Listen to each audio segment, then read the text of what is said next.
የፖሊስ አባላት የዜጎችን ደህንነት ከማስጠበቅ ጎን ለጎን በህዝቦች ሰላምና አብሮነት እሴቶች እንዲያዳብሩ የሎጂስቲክስ አቅም ለማሳደግ ይሰራል አሉ የደቡብ ኢትዮጵያ ክልል ርዕሰ መስተዳድር ጥላሁን ከበደም። እየተወሳሰበ የመጣውን የወንጀል ባህሪ ለማክሸፍ የፖሊሳዊ ስልትና ቴክኖሎጂ አቅም ግንባታ ማጠናከር እንደሚገባ የክልሉ ፖሊስ ኮሚሽን ኮሚሽነር ፍስሐ ጋረደው አሳስበዋል። የፖሊሳዊ ትምህርትና ስልጠና ያለ ብሔር ሃይማኖት ልዩነት ህዝብን በጀግንነት የማገልገል አደራ መሆኑን የተናገሩት ደግሞ የክልሉ ፖሊስ ትምህርት ቤት አዛዥ ረዳት ኮሚሽነር ዘሪሁን ማላቁ ናቸው። የክልሉ ፖሊስ በምዕራብ አባያ ማሰልጠኛ ተቋም ለመጀመሪያ ጊዜ ያሰለጠናቸውን 509 ምልምል ፖሊሶችን አስመርቋል። ውብሸት ጳውሎስ ተጨማሪውን ያስመለክተናል።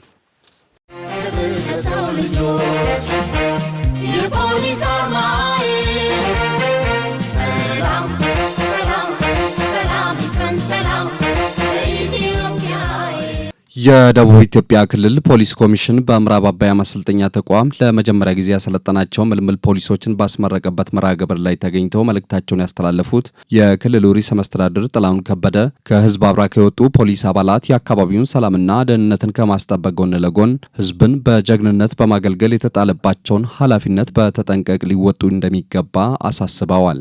የሰላም ተምሳሌት ክልል ለመገንባት የፖሊስ ተቋማዊ ብቃት ከጊዜ ጋር እንዲሄድ ከወቅቱ ጋር እንዲሄድ ከዘመኑ ጋር እንዲሄድ አዳዲስ ወጣቶች የፖሊስ አባላትን የማካተት ነባሮችን ደግሞ በስራ ሂደት ላይ አቅም የመገንባት ይህንንም አዲስ ሰልጣኞችን በሰው ኃይል ተቋሙን ለመገንባት ስትራቴጂክ የሆነ አመራር መስጠት የፖሊስ ሳይንስ ዓለም አቀፋዊ ሳይንስ ነውና በሁሉም ዘርፍ ዝግጁ ሆኖ ማደግ ለሚችል የእድገት ጎዳና በጣም ክፍት ነው። ስለዚህ ዛሬ በኮንስታብልነት የተመረቃችሁ የኢትዮጵያ የብልጽግና ምሰሶና ዋልታ ማገር ስለሆናችሁ በዚህ በብልጽግና ግንባታ ሂደት ውስጥ የራሳችሁን አሻራ ለማኖር እኔ በግሌ ለሀገሬ እኔ በግሌ ለክልሌ ሰላምን ለማስጠበቅ የሰላም አምባሳደር ሆኜ ለሙያዬ ታማኝ ለህዝብ አገልጋይነት ምሳሌ የሆንኩ የፖሊስ አባል መሆን አለብኝ ብላችሁ ተክታችሁ እንድትሰሩ አደራ ለማለት እፈልጋለሁ። በክልሉ የህዝብን ሰላምና አብሮነት የሚሸረሽሩ ሐሳቦችን የሚያራምዱ ጽንፈኞችን በተገቢው መንገድ የሚቀጣ የፖሊስ ኃይል እየተገነባ ነው ያሉት የደቡብ ኢትዮጵያ ክልል ፖሊስ ኮሚሽን ኮሚሽነር ፍስሐ ጋረደው በየጊዜው እየተወሳሰበ የመጣውን የወንጀል ባህሪ በፖሊሳዊ ስልት ለመመርመር የሚያስችል ቴክኖሎጂ እየተዘረጋ እንደሚገኝም አስረድተዋል። ህዝብ ውስጥ ያለውን የሰላም የመከባበርና አብሮ የመኖር እሴት በተጨማሪ ሰላምን ለማረጋገጥ የሚያስችል የፖሊስ ሳይንስን የተከተለ ስራ በመስራት ማገዝ ከህዝቡ ጎን መቆም ተቀዳሚ ስራችን ነው። በተለይም መደበኛ የወንጀል መከላከልና የምርመራ ስራችን በየጊዜው እየተወሳሰበ የመጣውን የወንጀል ባህሪ የሚመጥን እንዲሆን የውስጥ አቅማችንን ማሳደግ ይጠበቅብናል። በሰላም ተከባብሮ የመኖር ህልም ያለውን ህዝብ ሊለያዩ የሚሞክሩ ከሀሳብ ይልቅ ነፍጥ በማንሳት ህይወት ለማጥፋት የሚሞክሩ የክልላችንን ሰላም የሚያናጉ አካላትን በተገቢው መንገድ መቅጣት፣ ስርዓት ማስያዝ ዋነኛ ስራችን በመሆኑ የውስጥ አቅማችን ከመደበኛ የወንጀል መከላከል ስራ አልፎ ለዚህ አይነቱ አስተማሪ ቅጣት የሚሰጥ የሰው ኃይል መገንባት እጅግ በጣም አስፈላጊ ነው።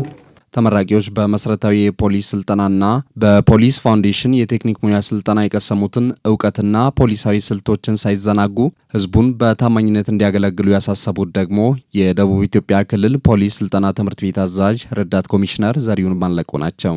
ወንጀል ፈጻሚዎች የወንጀል አፈጻጸም ዘዴዎችን ከጊዜ ወደ ጊዜ እየጨመሩና እያወሳሰቡ ከህግ ለማምለጥ በሰው ለመበልጸግ በርካታ ተግባራትን የሚፈጽሙ ስለሆነ እነዚህ ወንጀለኞችን ለመያዝ የፖሊስ ሙያ ትጋትን፣ ቁርጠኝነትን የሚፈልግ በመሆኑ ለሰው ልጅ ፍቅር፣ አዛኝነትን ከሙያ ባልደረቦቹ ጋር አንድነትን በመፍጠር ህግ ማስከበር ስራ የምትሰሩ እንዲሁም ለማህበረሰቡ ሌት ቀን በመጠበቅ ማህበራዊ ኢኮኖሚያዊ ጉዳዮች ላይ የምትሳተፉ በመሆኑ ከፍተኛ ክልላዊ ሀገራዊ ዘርፈ ብዙ ተግባራት የሚጠብቅባችሁ ስለሆነ በክልሉ መንግስት የተሰጣችሁን አደራ ተቀብላችሁ ወንጀልን በመጥራት የፖሊስ አገልግሎት እንድትሰጡ አደራ እያልኩኝ ውድ የዛሬ ተመራቂዎች እናንተ ከለምንምንትዋ ከደቡብ ኢትዮጵያ ክልል ህዝብ አብራጎታችሁ ለህዝብ ለማገልገል ፈቃደኝነታችሁን ሰጥታችሁ ለ6 ተከታታይ ወራት በማስቻ ትምህርት ቤቱ የተሰጣችሁ መሰረታዊ ፖሊስ ስልጠና ብዙ ውጣ ውረዶችን በማለም ለዛሬ ምረቃ የደረሳችሁ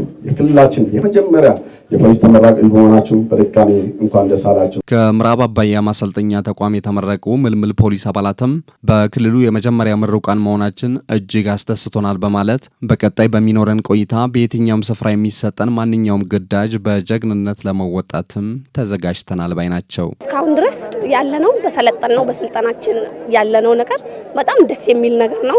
እንዲሁም የዛሬ ቀን ይህን ቀን መብቃታችን እውነቱን ለመናገር እንዲሁ የደስታዬ ብዛት ወደር የለውም እና ከዚህ ሲወጣ ህብረተሰቡን ማገልገል የሚችለው እኔ ነኝ። ፖሊስ ቤት ላይ ብዙ ውጪ ያልተማርነው ነገር ገብተን ብዙ ነገሮችን እንድማር የተደረገ ነገሮች አሉ። ከመስክ አሰልጣኝ ከክፍል ትምህርት ጀምሮ ብዙ በፍትሃዊ መንገድና በሰብአዊ መንገድ ለማገልገል የተማርነው ከሙስናና ከአድሎ ነፃ ሆነን ህብረተሰቡን እኛ በአንድነት ካገለገልን ክልላችን ሰላምና ደህንነት የጸናባት ትሆናለች። ስልጠናውን በጥሩ ሁኔታ ተቀብለን ለዛ በጣም ደስ ብሎናል። አሁን ቢሆን ለህዝቡም ታማኝ ሆነን በታማኝነት ለማገልገል የእውነት ቃል ገብቻለሁ።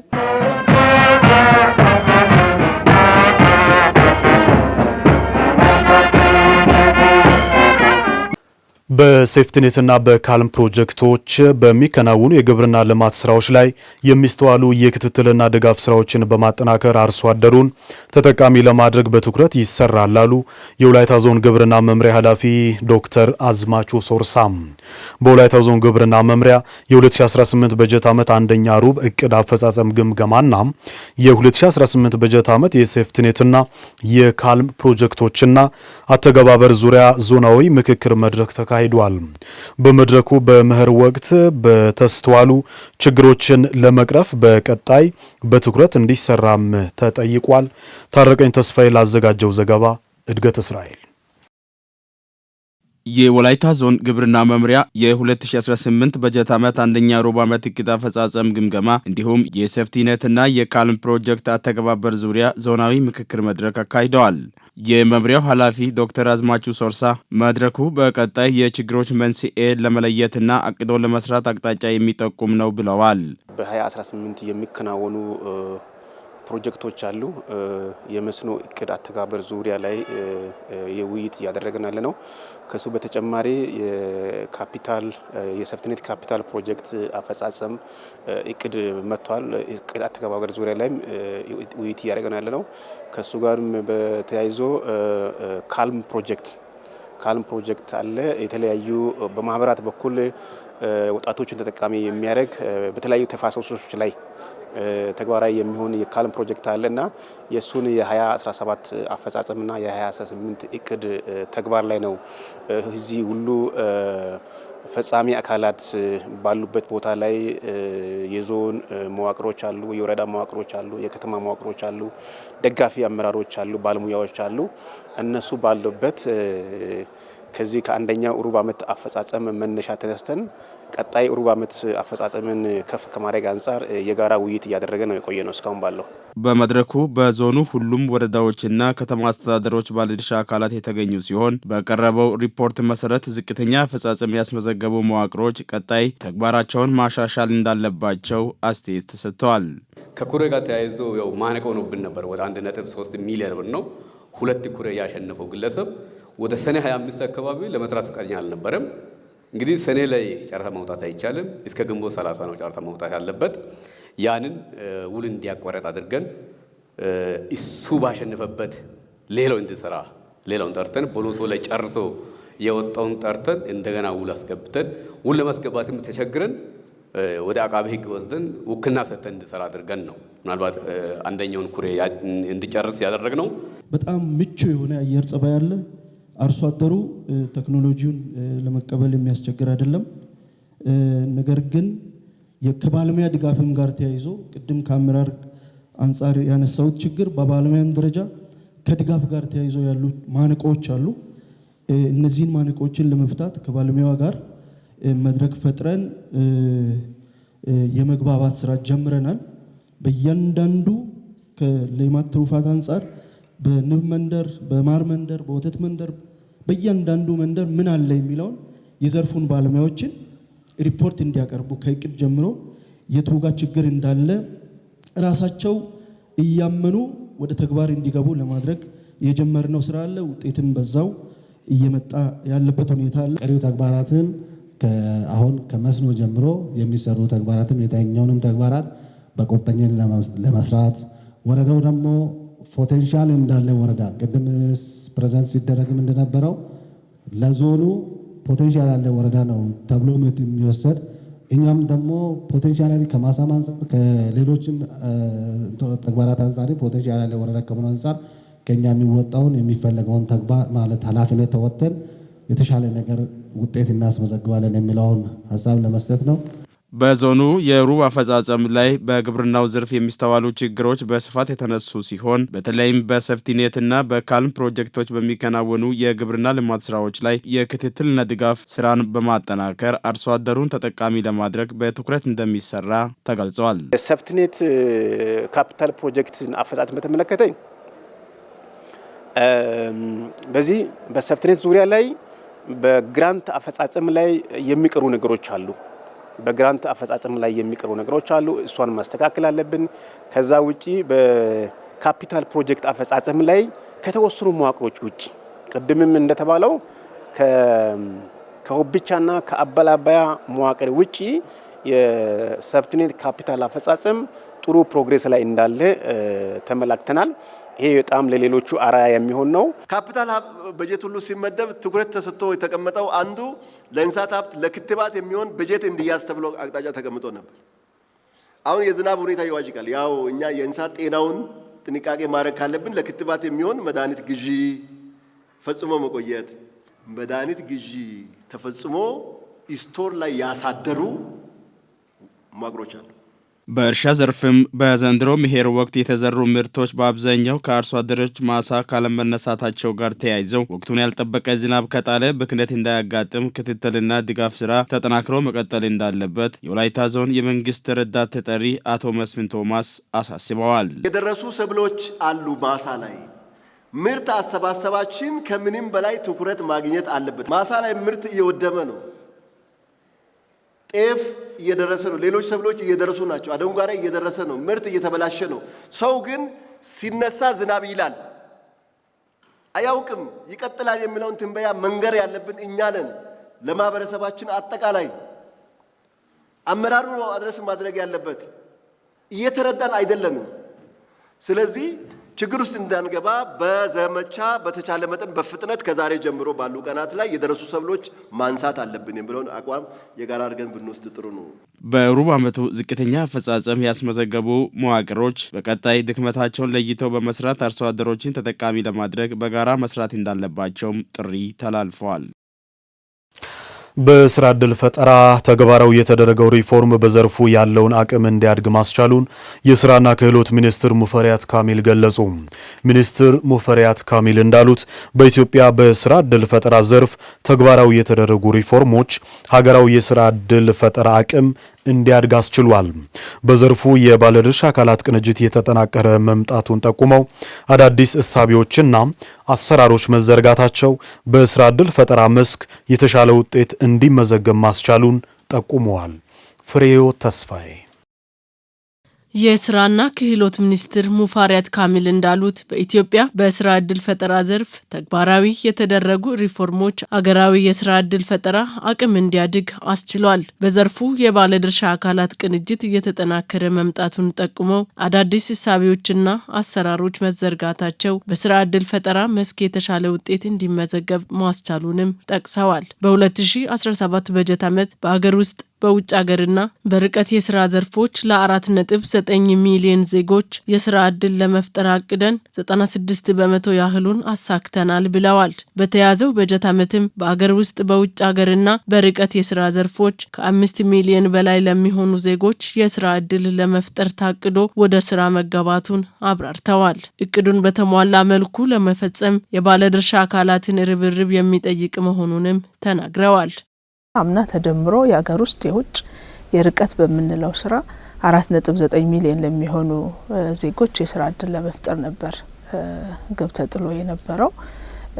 የዚህን 96% ማሳካት ተችሏል። በያዝነው በጀት ዓመትም 5.5 ሚሊዮን ለሚሆኑ ዜጎች እንደዚሁ የስራ እድል ለመፍጠር ግብ ተጥሏል።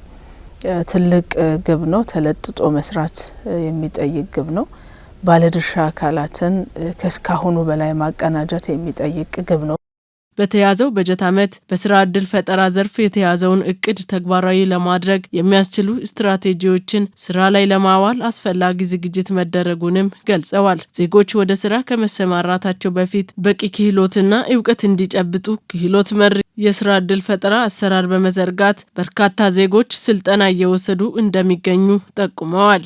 ለስራ ወደ ውጭ ሀገር የሚጓዙ ዜጎች የሚገጥሟቸውን ችግሮችን መፍታት ቅድሚያ የተሰጠው ጉዳይ መሆኑን ጠቅሰዋል። ዜጎች ለስራ ወደ ውጭ ከመጓዛቸው በፊት ተገቢውን ክህሎት እንዲጨብጡ እየተደረገ ነው ብለዋል። ቴክኖሎጂ ያስደግፈን በያሉበት ሆነው ስልጠና ለምሳሌ የአንተርፕረነርሺፕ ስልጠና ወደ ስራ ለመግባት አንድ ሰው ምን አይነት ዝግጅት ያስፈልገዋል የሚለውን የሚመልስ የስልጠና አይነት ላይ ዝግጅት ተደርጓል። የኢትዮጵያ ገበያ መረጃ ስርዓት ላይ የተመዘገበ ሰው ይህንን እውቀት በቀለለ መንገድ ማግኘት ይችላል። የአይዲያ ባንክ የምንለው አለ። አንድ ሰው የስራ ሀሳብ ምን አይነት ስራ ልስራ ብሎ ማሰብ ከፈለገም በርካታ የስራ ሀሳቦችን ያጠራቀምንበት ያከማቸንበት የዲጂታል ባንክ አለን። የስራ ሀሳብ ባንክ እንዴት ነው አንድ ስራ የሚሰራው የሚል ለምሳሌ ቴክኖሎጂ ላይ መሳተፍ የፈለገ ሰው የክህሎት ባንክ አቋቁመንለታል። ሚኒስተሩ በስራ እድል ፈጠራ ዙሪያ የስራ ሀሳብ ባንክን ማቋቋሙን ገልጸው በዚህም በርካታ የስራ ሀሳቦች ተሰብስበው በዲጂታል ፎርማት መቀመጣቸውን አስረድተዋል። ባንኩ ምን ልስራ ብሎ ለሚነሳ ሰው በየዘርፉ መነሻ የሚሆኑ የስራ ሀሳቦችን የያዘ መሆኑንም ነው የገለጹት። በስራ እድል ፈጠራ ያለውን የፋይናንስ አቅርቦት ችግር ለመፍታት ከባንኮች ጋር ሰፊ ምክክር መደረጉን ጠቁመው ባንኮች በተለያዩ አማራጮች ፋይናንስ እንዲያቀርቡ እየተሰራ እንደሚገኝም አስታውቀዋል። ከባንኮች ጋር አብሮ ለመስራት ስምምነት ያደረግንበት በጀት ዓመት ነው በዚህ ሩብ ዓመት። ሌላኛው የኢንቨስትመንት የወጣት አንተርፕረነሮች ኢንቨስትመንት ባንክ አቋቁመናል። ይሄ ባንክ እንደዚሁ በዚህ ስርዓት ለተመዘገቡ ወጣቶች በኢትዮጵያ ገበያ መረጃ ስርዓት ለተመዘገቡና በዚህ ሂደት ላለፉ ወጣቶች የብድር አገልግሎት ለማቅረብ የሚያስችል ነው። አዋጭ ለሆኑ ቢዝነሶች ለስታርታፖች ብድር ማቅረብ የሚያስችል ነው። ስለዚህ የብድር አቅርቦት ጋር ተያያዥነት ያላቸው ማነቆችን መፍታት ላይ ዝግጅት ተደርጓል ማለት ነው። ቢዝነሱ ውስጥ ገብተው እየሰሩ ላሉ ደግሞ የኢትዮጵያ ገበያ መረጃ ስርዓት ሉሲ የሚባል የኢኮሜርስ አገልግሎት የሚሰጥ ፕላትፎርም አለው። ምርታቸውን እዛ ላይ ማስተዋወቅ እና መሸጥ የሚችሉበትን እድል የሚፈጥር ነው። በበጀት ወራት በአገር ውስጥ በውጭ ሀገርና በርቀት የስራ ዘርፎች ከ671 ሺህ በላይ ለሚሆኑ ዜጎች የስራ እድል መፍጠር መቻሉ ተገልጿል ሲል የዘገበው የኢትዮጵያ ዜና አገልግሎት ነው።